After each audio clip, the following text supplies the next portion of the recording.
بسم اللہ الرحمن الرحیم۔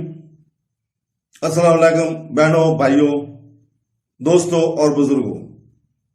آج ہم یہ بیان کر رہے ہیں کہ جب غسل خانے میں ہو تو وضو کے لیے بسم اللہ کہنا ضروری ہے یا غلط ہے۔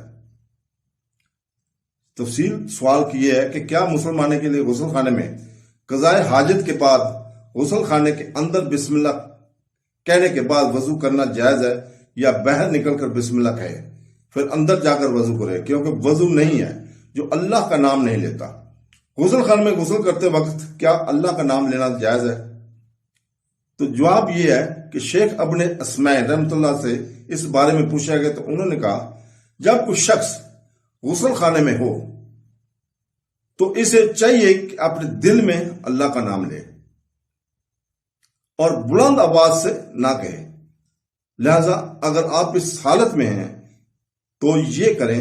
زیادہ صحیح قول یہ ہے کہ اللہ کا نام لینا واجب نہیں ہے بلکہ مستحب ہے، لیکن وسواس شیطان کے وسوسوں پر توجہ نہ دی جائے اور نہ ہی غافل ہوں۔ دوستو، اس سے پہلے بھی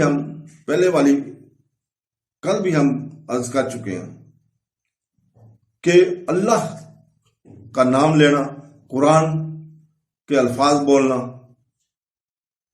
کے لیے جگہ کا پاک ہونا لازمی ہے، اور اس لیے بسم اللہ بھی غسل خانے میں پڑھنا جائز نہیں ہے۔ اگر دل میں پڑھ رہے ہو تو اس کا کوئی حرج نہیں ہے۔